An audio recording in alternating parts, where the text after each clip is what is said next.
Salutare România și v-am găsit la un episod din seria asta de totul. Ei, uitați, sunt și aici frumos la plaja care am făcut-o și vine mie idee să fac un mic retuș la ea. Bine, ne aducem bine aminte că data trecută am făcut tunelul acela subacvatic. Stați nu aici că e stația.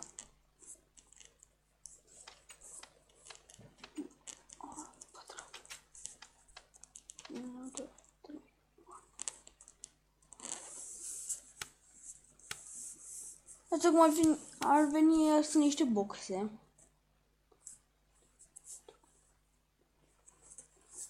O să fac ce am făcut off-camera la tunel.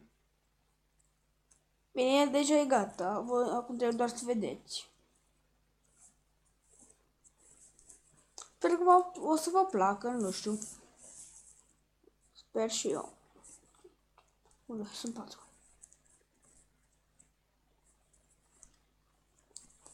Așa. Să vă arăt acum. Ia, pot să mă văd. Ia. Hai să luăm podulețul ăsta care l-am făcut noi, dar nu-l luăm, mergem pe el. Și de așa am făcut la tunel. De aici avea așa frumos. E o poțiune. Lăsați cu... Hai să fac prima oară cum arată. După care să vă arăt pentru ce poțiunea. Uitați tunelul, ce șmecher arată. Chiar îmi place.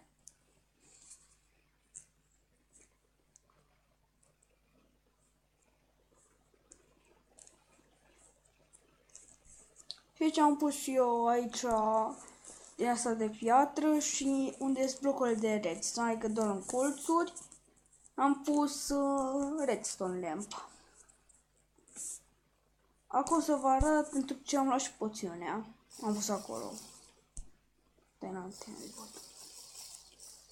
Așa. Haide. Acum nu mai nimeresc.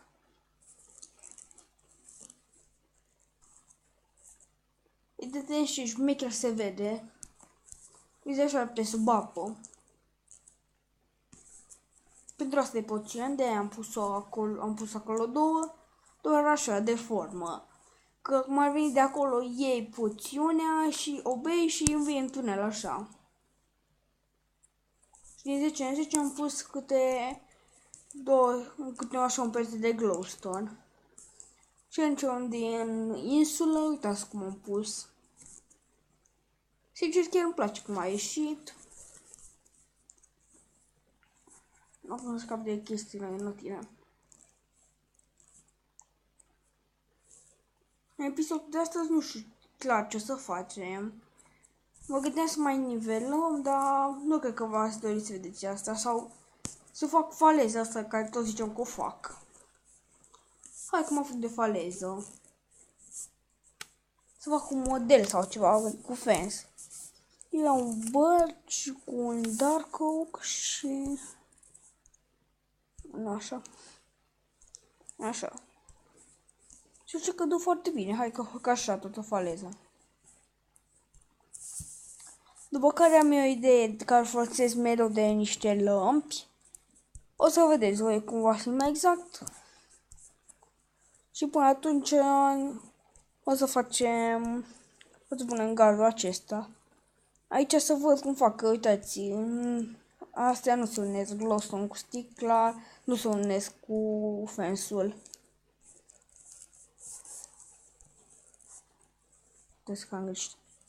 Și ce, ne vedem cu ăsta gata făcut. Așa, uite, așa am făcut acum. Și mă gândeam eu, aici am făcut un mic lac unde se pescuiește. Lacul lunii să-l numesc. Ar trebui să pun un sign sau ceva. Văd eu. Acum să mergem să facem chestia de lumina care ziceam eu. Am nevoie de nether brick, block of redstone, iron trapdoor, redstone lamp și pressure plate de fier. Și cum să vedem ce sistem de luminare. În felul următor punem așa. Redstone. Nu se aprinde. Așa. Se aprinde. Și punem astea de fier așa. Bine, în mod normal astea, zice, de trapdoor-urile ar trebui să se închidă. Ia să încerc cu lemn. Poate cu lemn e mai bine. Așa. Să cerc altceva. Pe altul mi-a mers. Pe asta de ce nu mi-ar merge?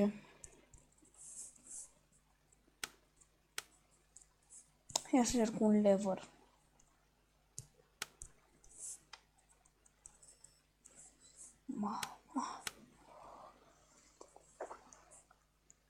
Da, trebuie să schimb. Asta de lemn. Și aici tot de lemn.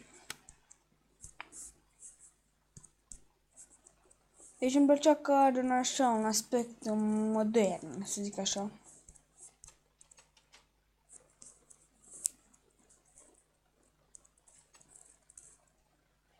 Așa.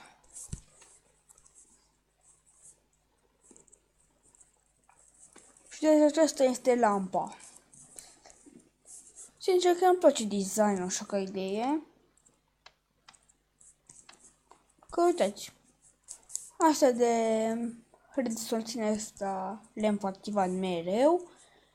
Și asta dă un aspect mai nou, mai modern, dacă este să te uiți așa, pardon. Și voi pune pe unde e mai tunecat, voi pune din acestea.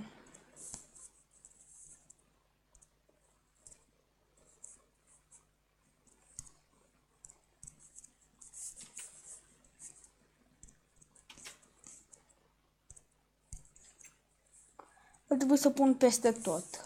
Bine, uitați, unde e întunecat, acolo trebuie să pun.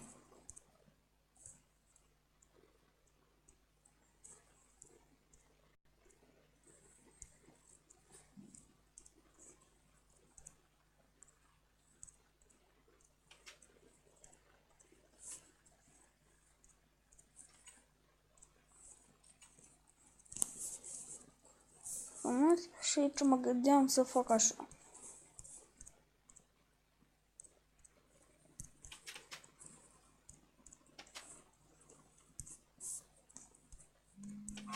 Stai puțin. Așa, m-am întors. Îmi pare rău, dar nu știu ce e. Adică, de fiecare dată. Nu filmez, nu mă sună nimeni. Când mă apuc de filmat, repede să-l sunăm. E enervant. Și dacă vorbesc pe tare.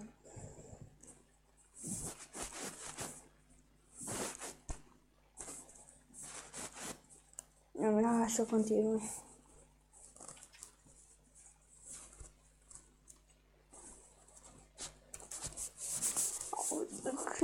În episodul ăsta vreau să vorbesc despre canalul acesta. Mă gândesc să fac mai multe serii, adică avem până acum vreo 3 serii. Numele lui Nuțu,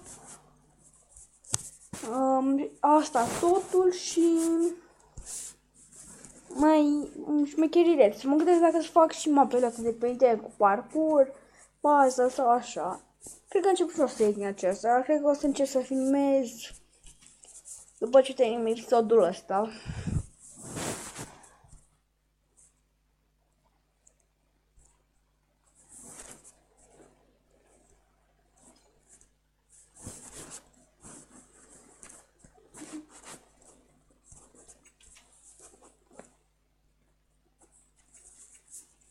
Așa, frumos.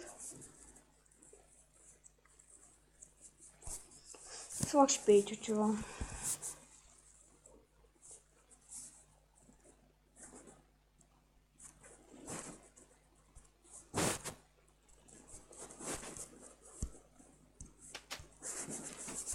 Frumos, chiar arată super fain modelul ăsta.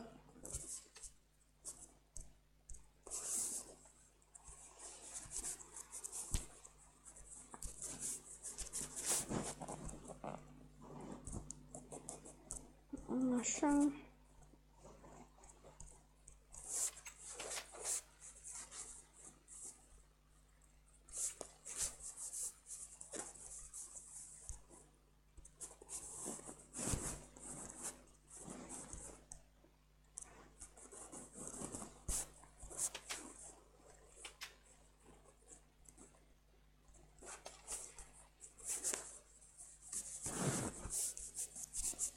Bine, modelul ăsta chiar îmi place, mai ales că o folosesc de mult timp, de când mă joc Minecraft-ul să folosesc.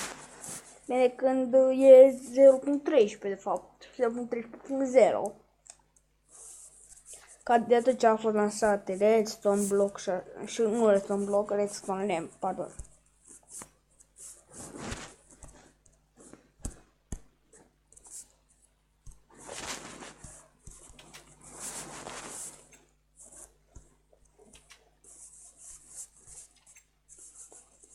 Așa.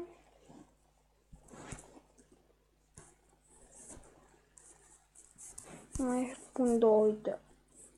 Așa. Și o să fiu gata cu lampile astea. Și mă gândesc că porțiunea asta de pământ asta de aici va trebui să dispară. Și ce să fac cum ar veni. Uite, cam așa.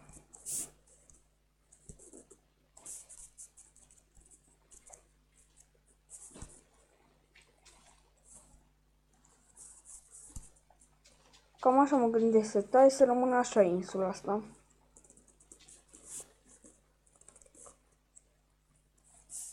Este să văd mai clar.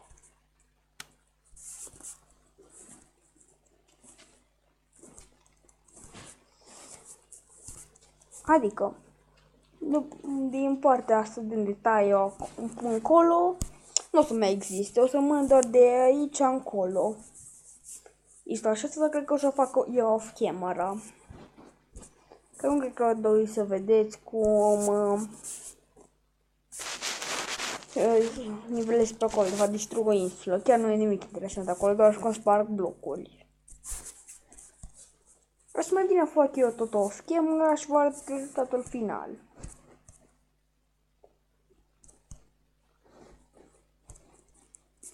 Și de ce nu fac animalele astea, că mă enervează, nu se spanează aici. Și asta e culmea. Pe survival când vrei să se spawneze, nu.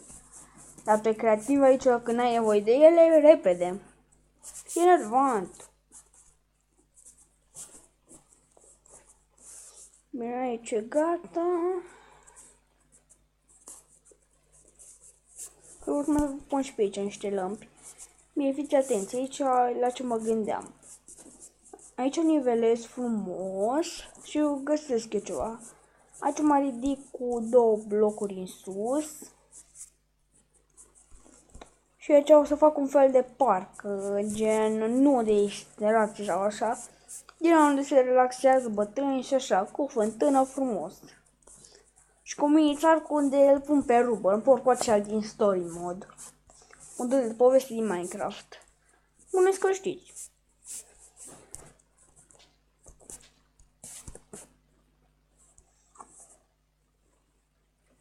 Bine, hai să-l fac. Să începem să ne vedem acum și ne vedem cu totul gata făcut.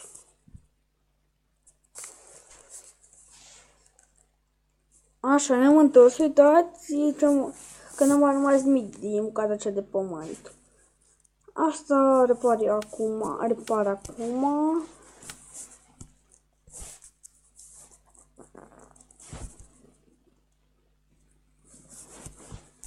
Lasă,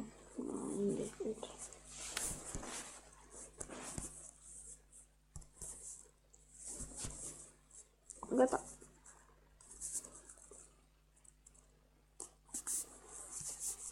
Și acum să înalți doar, care nu-mi ziceam nimic. Zicem mai întâi să opresc filmarea. Să sparg toate de aici.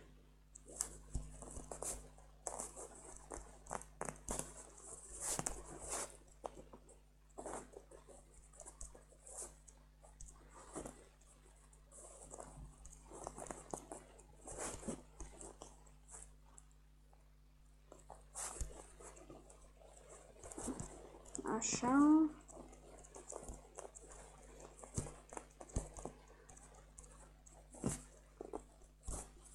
Și nu știu ce să facem acum, cred că am o idee.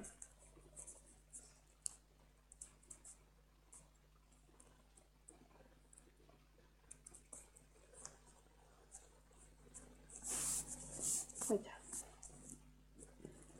Venim aici mesa. Bine, mini mesa. Aici am numerat eu și mă gândesc să facem o piramidă. Și spuneți, vă place? Mie îmi place foarte mult ideea. Să dați ce o să facem, doar trebuie să scap de insulța asta de aici.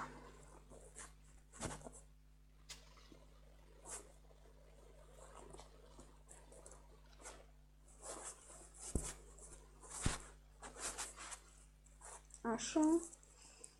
Nivelez și porțiunea asta de sand și mergem cu piramida. Ne vedem cu gata făcut. Așa, hai să începem. Mai întâi să scap de bețele astea. Să sparg patul. Facem așa. Și facem piramidă. Va fi ceva mic, de vreo 15 pe 15. Acolo va fi cât un chunk. 5, 6, 7, 8, 9, 10, 11, 12, 13, 14, 15. Fac eu chemarea aici.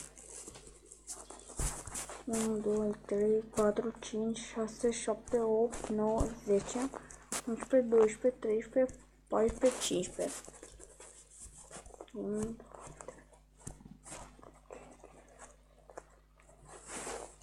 aici vreau să fie mijlocul. Va fi acolo cum ar veni, ar fi o intrare în piramidă.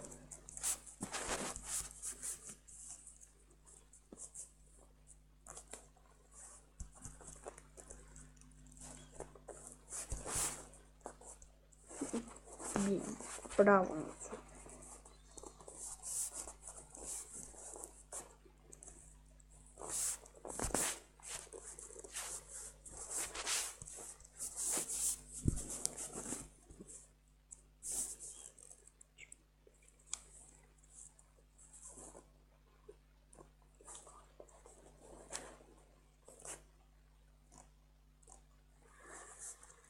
Dați puțin.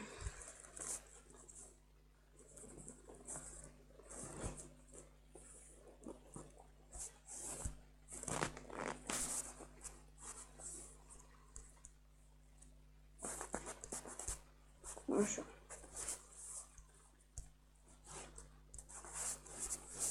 Și acum cred că e simetric, nu? 2, 4, 6, 7. Da. Da, n-am ce face aici. Hai că las așa. Pe podea vreau să mână așa cu din asta orange stained clay.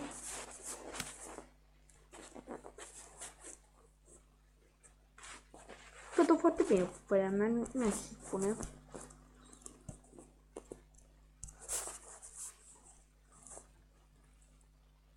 Așa.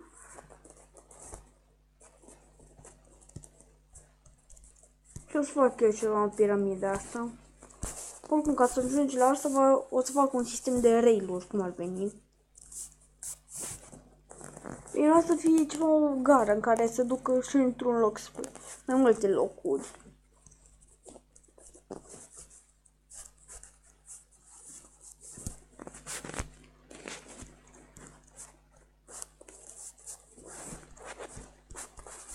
Așa, și acum să continuăm piramida.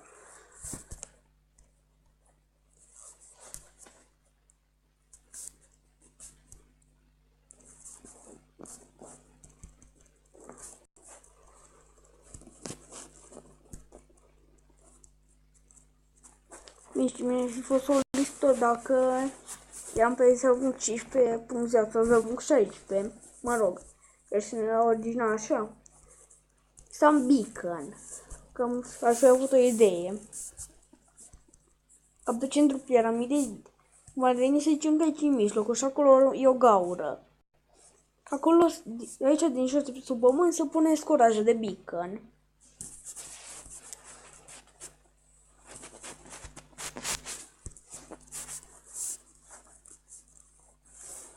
Așa.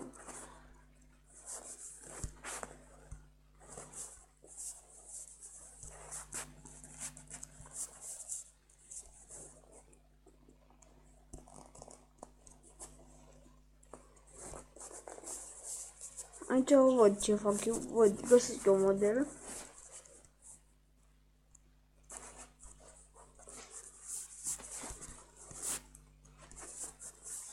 Și ce ne uităm cu asta gata făcută. Salutare, vă salut de aici de pe tron. Uitați ce am făcut acum, cum ziceam, am terminat piramida, am făcut o sursă luminoasă și tronul. Valoare. Uitați cum arată în exterior. Sincer că îmi place cum arată. Fac eu frumos pe lângă și să fac acum ceva model pe ea. Gen, fac de creeper aici. Cred că de bine, nu? Da, și pot mai găsesc eu ceva. Dar cam asta a fost episodul de astăzi, sper că v-a plăcut și dacă v-a plăcut, uitați să dați și voi un like și noi să ne vedem data viitoare. Pa, pa!